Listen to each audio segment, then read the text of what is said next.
Have you ever found yourself staring at a blank page? The clock is ticking away and you're feeling like you're trying to solve a Rubik's Cube rather than writing an English test? Let me tell you, this is probably more common than you might think. But the good news is, you are not alone in this. Today we're going to have a look at the Cambridge English writing paper and we're going to put your anxiety to rest once and for all. We're going through the exam step by step and introduce a foolproof framework that will let you write great texts even under exam conditions. Hi and welcome to Teacher Phill, where I help people like you pass their Cambridge exam. An amazing text needs an amazing foundation. So we always start with, I would say, the most important step: task analysis. It's like being a detective where every clue leads us closer to solving the case. So let's check how we can dissect the task to get all the information we need to write a great text. First off, we read the task carefully and underline key information. Always ask yourself, what's the topic? What exactly do I have to include? And who is my audience? Understanding these elements is your secret weapon to choosing the right tone and content for each specific piece of writing. For instance, if the task involves writing an email to a friend, your tone should be informal. On the other hand, if you need to write a report for your class, your teacher, or the director of your school, then of course the tone needs to be more formal. Okay, let's look at a couple of examples. I thought it would be a good idea to have one task from one of the lower levels. So on the left you can see an article task from B1 preliminary, and then on the right there is a higher level task, a review task for C1 advanced. I just want to demonstrate that these three questions work for any kind of task at any level. So let's get started. The first question is, what is the topic? When we look at our B1 task first, the topic is films. Yeah, so in the first question, just go as broad as possible and just look at really what is the main topic of the task. In the review task that we look at for C1 Advanced, it talks here about a review of a book or film, that focuses on somebody who has made an important contribution to society. Obviously, at higher levels, even a topic becomes more complex. It's a little bit more specific. It's not just films, but it's a film or book that focuses on somebody very specific. Then, what exactly do I need to include? Again, let's have a look at the B1 task first, and we can see that there are two key questions. What kind of films do you enjoy? And do you prefer watching them at the cinema or at home, and why? So it already tells you a little bit about how many paragraphs you might have to use, but these are the specific questions in the B1 task. In the C1 review task, we also get some specific questions. It says here, did you learn anything new about the person's life from the book or film? Or did the book or film help you understand why this person made their important contribution? So in both cases, we have two very specific questions. Again, in C1, they are a little bit more complex, but the idea is still the same. Last question, who is going to read my text? In B1 preliminary, it says here that we are writing for an English language website. That is very broad, not a very specific audience, which probably suggests kind of a neutral tone. It shouldn't be too formal, it shouldn't be too informal, somewhere in the middle. For the C1 task, it says you see the following announcement on a website, Great Lives, very similar. We have the name of the website, but again, it doesn't really tell us who reads this. So again, I would also use a rather neutral tone. And just like that, we have the task analysis done for two very different tasks. Identifying all these details is essential for setting the direction for your writing. Creating a simple checklist with the 3 questions that we used in the task analysis can already improve your writing a lot. It makes sure that you don't miss any important details and you can focus on the most important part, writing a good text. So with the information we've extracted from the task analysis, it is now time to plan our text. Planning is the compass that guides your writing, ensuring every word sails smoothly towards its destination. Always begin with the structure. Just like a good ship needs a solid structure to stay afloat, your text needs a good structure to carry all your good ideas. Divide your plan into paragraphs, each of which is an important step on the journey that you take your reader on. Those paragraphs are like islands on a map. The first one is your homeland, where you start your journey.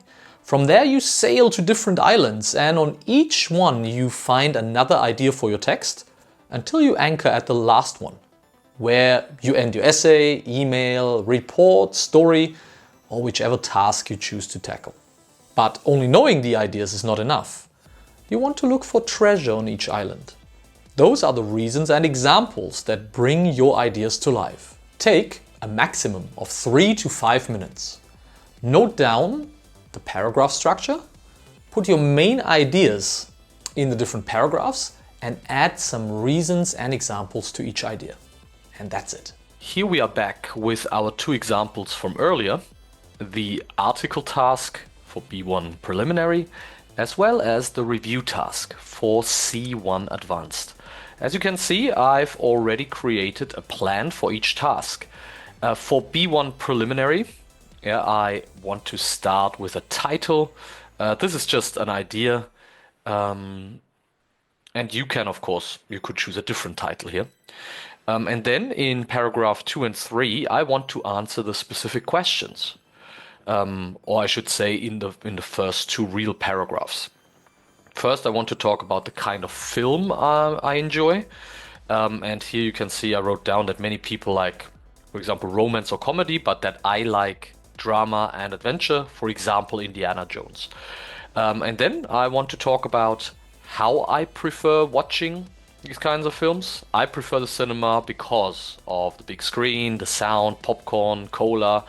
But of course it's expensive, so I want to mention that as well.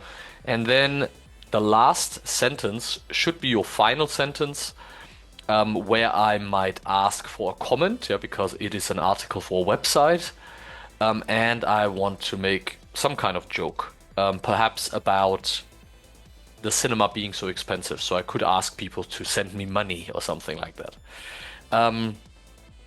In contrast, when we look at the review task for C1 Advanced, the film that I've chosen is Mandela Long Walk to Freedom. I also wrote down that I want to ask a question to engage the reader, and I want to give some information about Nelson Mandela's life background, even though that doesn't need to be a full biography. It's going to be very brief. Then in the next couple of paragraphs, of course, again, I want to look at the 2 main questions that we identified earlier. So new things I learned, focus on the first question. And I want to talk about his work as a lawyer, his marriage problems, and his reliance on Winnie. All things that I didn't know about before I watched the film. And then I want to talk about why did he do all of it? Because the task is about somebody who made an important contribution to society. So I want to talk about why he did all of this, and of course the apartheid regime in South Africa and the oppression that the black community there was under was of course terrible, and he wanted to change the lives of his people in that country. And then last but not least, just as I did in the article for B1, also in the review for C1, I want to give a little conclusion, some kind of recommendation, as we always should in a review. So I can say here that the film is great because you learn a lot about Nelson Mandela's life. and that I would definitely recommend it. And just like that, I've noted down the most important things that I need for those tasks. To make each plan, it took me around 3 or 4 minutes. Yeah, it's just a brainstorming session that can help you bring your ideas in order and set you up for the actual writing. And just like that, you're ready to go. Now with your plan right in front of you, you can get into the actual writing process. Take your ideas and turn them into a text. Thanks to your plan, you don't need to worry or waste time on content. You know what you want to write. Now you can focus on how you want to say it. Focus on good language, the right tone, and the logical connections between your ideas to score in all the different marking criteria. The next step on your journey to excellent writing is just as important as the other ones: reviewing and correcting. This stage is your opportunity to refine your work, to polish it until it shines. Think of it at viewing your work once again through a magnifying glass, identifying all the little problems and impurities that you can still fix. But first, start with the bigger picture. Does your text have a logical sequence of ideas? Does it flow easily? And is it easy for the reader to follow your ideas? Are your ideas clearly expressed and supported with, for example, reasons and examples? Once you're confident in the structure and content, zoom in on the details.